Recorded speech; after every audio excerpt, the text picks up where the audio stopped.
custom बसुमतारिया आंनो थोंजों बुंदोंमोन कक्लाबारि समस्तियाव जोंनि बिपिएफआ देरहाखाया बिपिएफ हिसाबै सरकाराव फैयोबाथाय रायजोनि थाखाय 26टा जनगोष्ठीनि थाखाय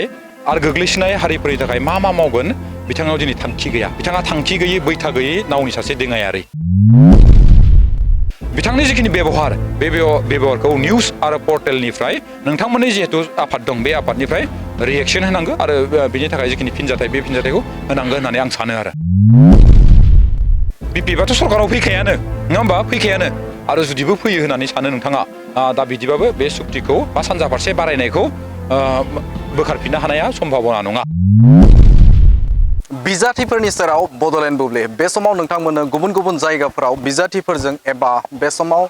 बिटिसि बिसायख'थियाव गेलेनाय जे बिजाथिफोर बे बिजाथिफोरजों जों सावरायनाय हाबाफारिखौ लाबाय थादों थिग बेबायदिनो आंनि बे समाव दंफैयो खख्लाबारि बियाब आरो खख्लाबारि बियाबनि जे इउ पिपल राजखान्थि हानजानि बिजाथि बिथां मन्टु बर' बिथांनि सेराव दंफैयो रायजो राजाफोरजों बिथाङा थांनानै एबा गुबुन गुबुन जायगाफोराव थांनानै बिसायख'थिया माबायदि सोलिबाय दं बेनि गासै बाथ्राखौ नोंथांमोननि सिगाङाव फोरमायनो एबा बे समाव नोंथांमोननो दिन्थिनो थाखाय नाजादों जिहेते बिसायख'थि फोसावदिङा सोलिबाय दङ माबायदि जागासिनो दं नोंथांमोननि जे नैबे बियाबाव बिसायख'थि फोसावदिङा थारैनो जोबोद साबायखर होनांगोन रायजो राजा बिथांमोनखौ देग्लाय बोसोरनि बिसायख'थियाव नैबे कक्लाबारि समस्तियाव इउपिपिएल दोलोखौनो देरहाहोनो थाखाय थामहिनबा प्रमद बर' बिथांखौ आद्रा थानाय खामानिखौ फिन मावफिनहोनो थाखाय नैबे कक्लाबारि समस्तिनि रायजो राजाफ्रा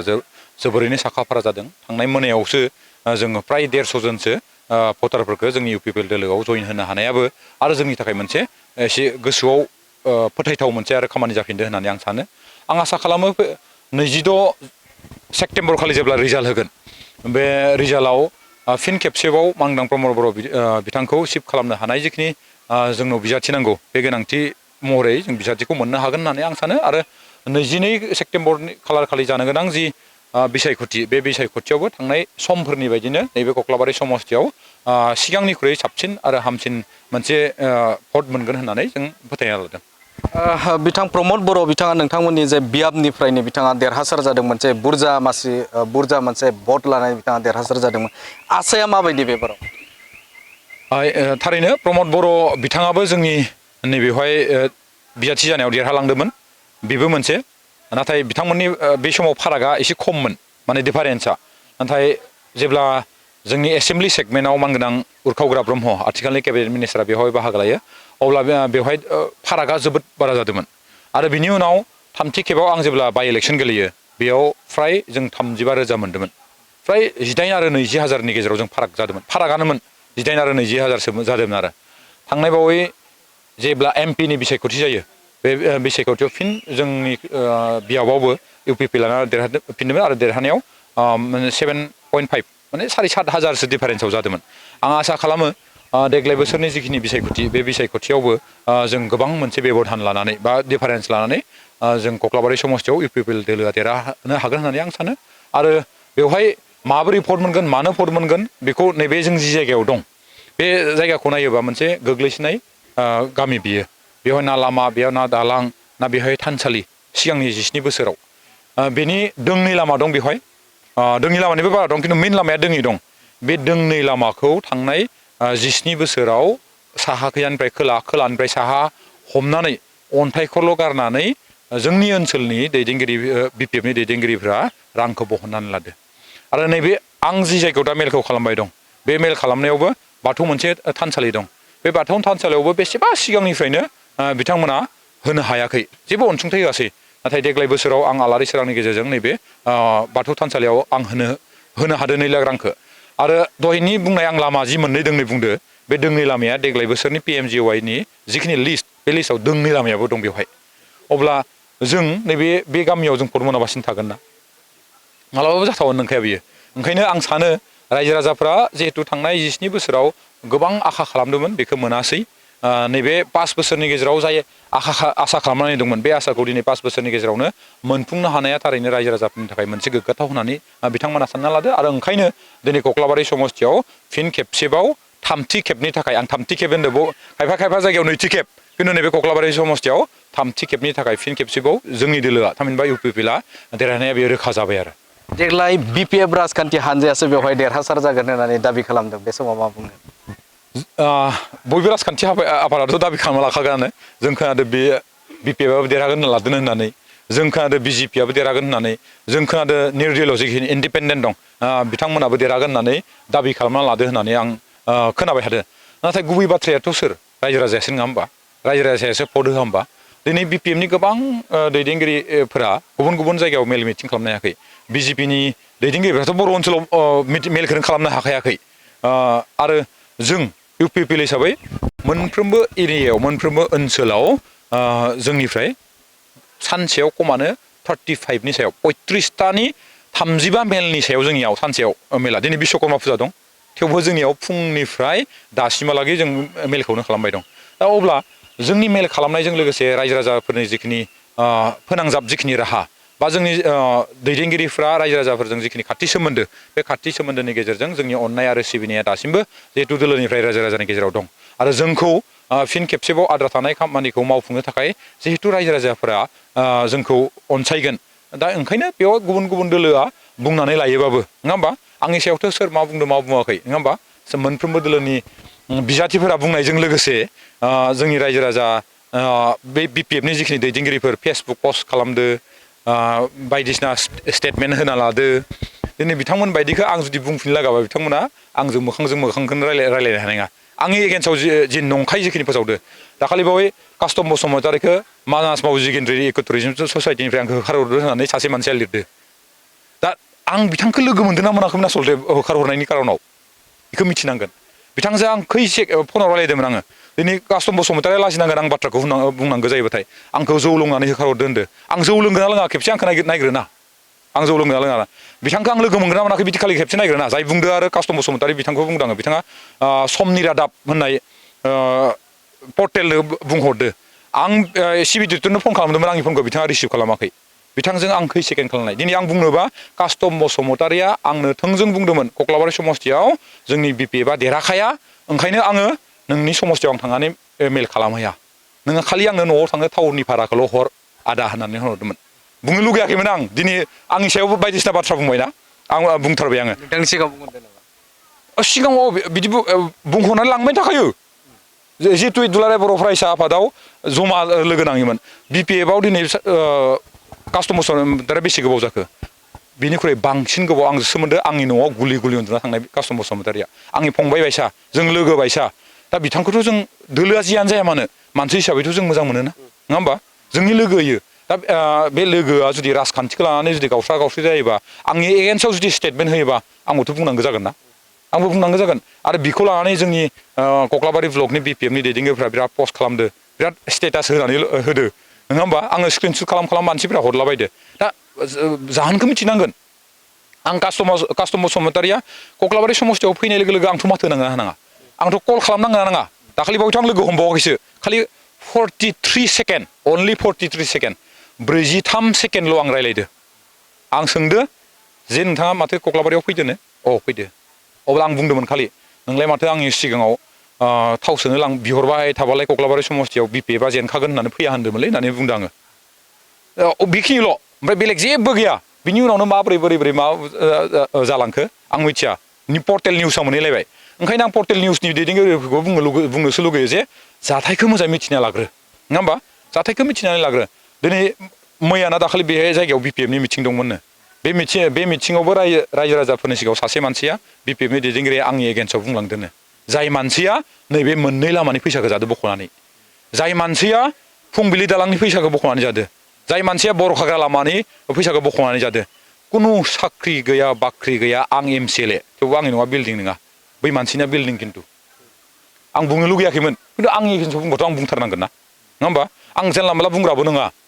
बुहुत सयज' खालामनानै थायो खिन्थु बुंबाथ' जों बुंनांगोन ना ओंखायनो आं सानो नैबायदि बेले बेजेया बिथांमोननि गेजेराव जादों BPFनि हेड अफिस कक्लाबारि ब्लक BPF अफिसा आंनि न'जों नांजाबनाय खैथायाव दावराव जायो खैथायाव मानसि जोबो माला सियार बुख्रुबो सब मिथिजोबो आङो बुख्रुबबाय थायो थांनाय बर' बाजारनि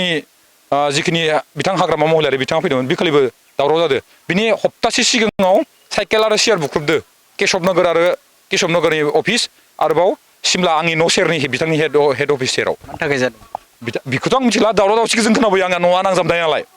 जेननायनि मोनसे इसारा जेननायनि मोनसे इसाराखौ आंबो सानो आरो बयबो रायजो राजाफोरा बुजिजोबो जे बिथांमोननि गेजेराव मा आथिखालाव मा जाबाय दं मा जाबाय थायाखै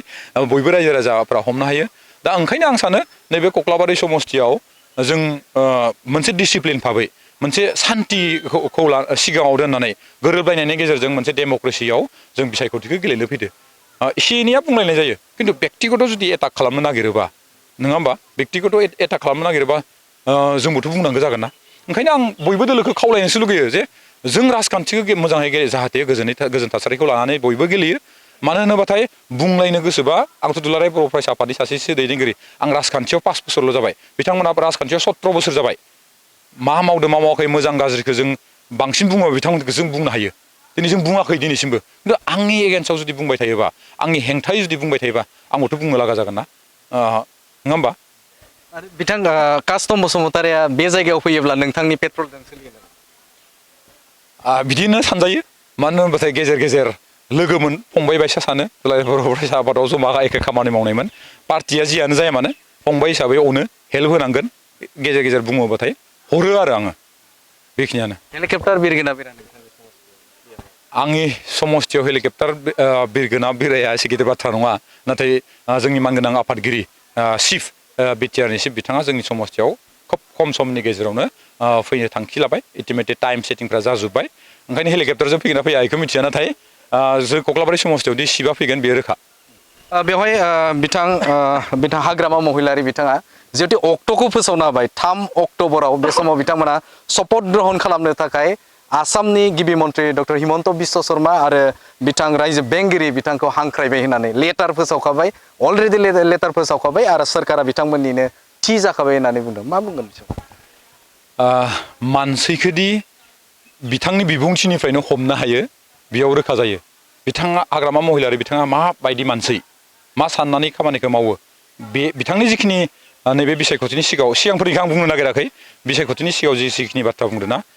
बे बाथ्रानिफ्राय बिथाङा दि माबायदि मानसि बेयाव रोखा जायो दिनै बिथांनि सायाव सरकाराव फैबा मा मावगोन बिथांनि इसुसफोरा मा बिथांनि थांखि आरो नोजोरा मा बिपिएफ हिसाबै सरकाराव फैयोबाथाय रायजोनि थाखाय 26टा जनगोष्ठीनि थाखाय आरो गोग्लैसोनाय हारिफोरनि थाखाय मा मावगोन बिथांनाव दिनै थांखि गैया बिथाङा थांखि गैयै बैथा गैयै नावनि सासे दिङायारि जायनि जाहोनाव बिथाङा गावनि राजखान्थियारि जिखिनि नोजोर बा थांखिफोर बे थांखिखौ रायजोनो फोसावनायनि अनगायै नंखाय बाथ्रा बिथाङा रायजोनि गेजेराव फोरमायनानै मोनसे थुलुङा मोनसे मिनिथाव मोनसे फेस्लाजों बिथाङा निउस मिडियाखौ बा रायजो राजाखौ बिथाङा बारलांनो नाजानाया नैबे बिथांनि बिबुंथिनिफ्राय रोखा जायो दा ओंखायनो रायजो राजाफोरा मोजाङै बेखौ बुजिना लानाया दरखार दं जे नैबे समाव राजखान्थियारि फोसावदिंनाय समाव बिथाङा सासे मोनसे दोलोनि आफादगिरि जानानै बर' समाजनि थाखाय गुबुन गुबुन आरो समाजनि थाखाय थारमाने 26टा समस्तिनि हारिनि थाखाय जनगोष्ठीफोरनि थाखाय बिथाङा मा मावनो नागिरदों बेखौसो रायजोफोरा बिथांनि खुगानिफ्राय लुगैदोंमोन नाथाय दिनै बिथाङा मा बुङो गभर्नरनो लाइजाम हरदो होनदों बेसे लासिंसिं गभर्नरनो लाइजाम हरनो हाया दा नङा होमबा रायजोफ्रा बयबो मिथिगौ आरो गभर्नर बायदि जोंनि माने फार्स्ट सिटिजेन नङा होमबा जोंनि स्टेटनि सासे बिथाङा गिबि नोगोरारि बे नोगोरारिखौ बिथाङा बिदि लाबफानानै गावनि स्पिचआव होनाया बियो मोनसे लासिंसिं जादों आरो जोंनि भारतनि संबिधानखौ बा गभर्नरखौ अहनमान खालामनाय जादों होननानै दिनै रायजो राजाफ्रा बुजिदों फारसेथिं चिफ मिनिस्टार बायदिखौ लाइजाम हरनानै लेंहरखाबाय दिन तारिखआव थिग जाखाबाय होननानै नंखाय रायजोफोरनियाव फोसावनायाबो जोंनि आसामनि मानगोनां chief minister doctor Himanta Biswa शर्माखौ अपमान खालामनाय जादों होननानै आं सानो आरो बिनि सायाव रायजो राजाफ्रा फैगौ 22 तारिखआव बेनि रिजाल्टखौ होगोन आरो आं नैबे मोनसे बाथ्राखौबो बुंदेरनो लुगैदों सरासनस्रायै बिथाङा जोंनि दैदेनगिरिफोरखौ नङा होमबा मानगोनां प्रमद बर' बिथांखौ आरो जोंनि दैदेनगिरिफोरखौ आरो नोंथांमोनखौबो निउसखौबो जाय निउसखौ भारतनि संबिजितआ 4थि जायगा होदो संबिजितनि गेजेराव नङा होमबा बिथांमोनखौ मा बुङो बिथाङा थोंजोङै बुरबक जाम्बा दा होमबा बे सोदोबफ्रा मा मोजाङाव बाहायना गाज्रियाव बाहायो नङा होमबा दिनै नोंथांमोनाबो एसे थिग जानांगौ जे नोंथांमोनखौदि बुरबक होननानै बाहायबाय थादो जाम्बा होननानै बाहायबाय थादो दिनै नोंथांमोना मानो अल बिटिआरनि निउस पर्टेलानो जा निउसानो जा नङा होमबा बिथांमोना दिनै बिथांनि सायाव मानो रिएक्सन होआ नङा होमबा नोंथांमोना बिथांनि जाम्बा होननाय बिथांनि बुरबक होननाय बाथ्राफोरखौ नोंथांमोना एक्सेप्ट खालामो नामा आंहा मोनसे सोंथिसो जायो निउस मिडियानि गेजेराव पर्टेलनि गेजेराव ओंखायनो गासै बड'लेण्डनि निउस आरो पर्टेलनि दैदेनगिरिफोरखौ बिनि सायाव मोनसे गोख्रों राहा जुदि गोख्रों राहा लानांगौ होननानै आं 22 नं कक्लाबारि समस्तिनि इउपिपिएलनि बिजाथि महरै नोंथांमोननि गेजेरजों आं खावलायनो लुगैदों जे बिथांनि जिखिनि बेबहार बे बेबहारखौ निउस आरो पर्टेलनिफ्राय नोंथांमोननि जिहेतु आफाद दं बे आफादनिफ्राय रिएक्सन होनांगौ आरो बिनि थाखाय जिखिनि फिनजाथाय बे फिनजाथायखौ होनांगौ होननानै आं सानो आरो जिहेतु नोंथाङाबो दुलाराय बर' फरायसा आफादाव गोबाव सम नोंथाङा खामानि मावबाय आरो बेनि गेजेरजोंनो बिटिआर गोजोन गोरोबथा जाबाय आरो बे गोजोन गोरोबथा बायदि सानजा फारसे सिमाया बांबाय आरो बे समाव 60टा गामिया बिटिआर ओनसोलाव बा बिटिआरआव एबारनि जे जानो गोनां बिसायख'थि बे बिसायख'थियाव बिथांमोना भट होनो मोनसिगोन नाथाय बे समाव गुबुन फारसेजों हाग्रामा महिलारि बिथांनि दैदेननाय बिपिएफ राजखान्थि हान्जाया बिथांमोना बेवहाय फोसावदिं खालामनायखौ जों नुनो मोन्दों आरो बिथांमोना गुबुन फारसेजों बुङो जे बिटिआर गोजोन गोरोबथानि गेजेरजों सानजा फारसे सिमाया बाङा होननानै बुंदों आरो बिटिआर गोजोन गोरोबथाखौ बिथांमोना एक्सेप्ट खालामाखै थारैनो बिपिएफआ जुदि सरकाराव फैयोब्ला बे सानजा फारसे हाबखानाय गामिया मोनसे जेंनायाव गोग्लैनो हागौ बिपिएफआथ' सरकाराव फैखायानो नङा होमबा फैखायानो आरो जुदिबो फैयो होननानै सानो नोंथाङा दा बिदिबाबो बे सुक्तिखौ बा सानजा फारसे बारायनायखौ बोखारफिननो हानाया सम्भाबना नङा ओंखायनो रायजो राजाफोरखौ सानजानिफोरखौबो आं खावलायनोसो लुगैदों दुलाराय बर' फरायसा आफादाव थांबा बैफोरबायदि जायगाजों गोबां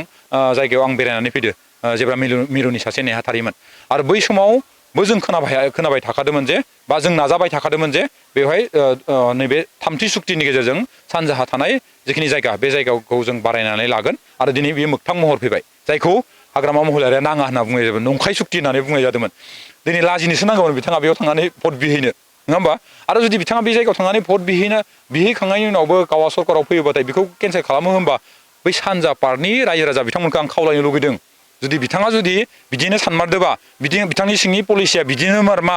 दिनै आंनो सानजा पार्टनि नायगिरि नोंथांमोननि बड'लेण्ड बुब्लि नायगिरि बिथांमोनखौ आं खावलायनो लुगैदों जे नैबे फैगौ समबार 22 तारिखआनो मोनसे सम जाय समाव बिपिएफखौ माने गादिनिफ्राय बोख्लायना दोनफिननायनि नङा होमबा बिथांमोनखौ देरहा होआ बे देरहा होनायनि मोनसे थांखि आरो नोजोरनि जिखिनि खाबु बे खाबुआ फैगौ समबार खालिनो 22 खालार खालिनो ओंखायनो नोंथांमोनखौ आं खावलायहरदों नैबे बाक्सानिफ्राय कक्लाबारि समस्तिनिफ्राय जाहाथे नोंथांमोना फैबाय थानाय 22 तारिख खालि मानसिखौ सिनायनानै नङा होमबा बयबो ट्रेक्टरावनो भट होयो बेखौ आं सनितपुर आरो धेकियाजुलि आरो रायजो राजा बिथांमोनखौ खावलायहरो मा बुंगोन कक्लाबारिनि भटार्सफोरखौ आखाइ खबजाबनानै आं खुलुमहरनो लुगैदो फैगौ समबार खालार खालि 22 खालार बे खालार खालि बयबो फुङावनो थांनानै गाव गावनि भट सेन्टाराव जाहाथे जोंनि आद्रा थानाय जिखिनि खामानि आरो प्रमद बर'खौ फिन खेबसे शिफ्ट खालामनानै जोंनि मोनसे जिखिनि सिमां दंमोन बे सिमांखौ मावफुंहोनो थाखाय फैगौ समबार खालि ट्रेक्टरनि सावगारियाव जाहाथे बयबो थांनानै भट होयो बेखौ आं कक्लाबारि समस्तिनि रायजो राजा बिथांमोनखौ खावलायहरो नंगौ बिथाङानो जादोंमोन कक्लाबारि बियाबनि इउपिपिएल राजखान्थि हान्जानि बिजाथि बिथां मन्टु बर' बिथांनिफ्राय गोबां बाथ्राखौनो मोनथिनो मोनबाय थारैनो मख'नांगोन जे बे समाव बिथाङा गोबां गोख्रोंथिजों बे समाव कक्लाबारि बियाबनिफ्राय बे समाव फोसावदिं हाबाफारिखौ लाबाय थानायखौ नुनो मोन्दों थारैनो खना खनला जायगाफोराव इउपिपिएल राजखान्थि हान्जाया बे समाव रायजो राजाफोरनि गेजेराव हाबदों बे बाथ्राखौ बिथाङा फोरमायनायखौ नुनो मोन्दों आरो बे बियाबनिफ्रायनो जे बिटिआरनि चिफ बिथां प्रमद बर' बिथाङा बेनिफ्रायनो बिथाङा देरहासार जादों गोबां बुरजा बिथाङा भट लानानै देरहासार जादोंमोन आरो फैबाय थानाय समावबो बे समाव बिथाङा देरहासारगोननि बाथ्राखौ मख'नायखौ नुनो मोन्दों बे समाव नोंथांमोना बड'लेण्ड बुब्लिनि गेजेरजों नैबे खौरांखौ नोंथांमोननि गेजेराव होबाय गोजोन्थों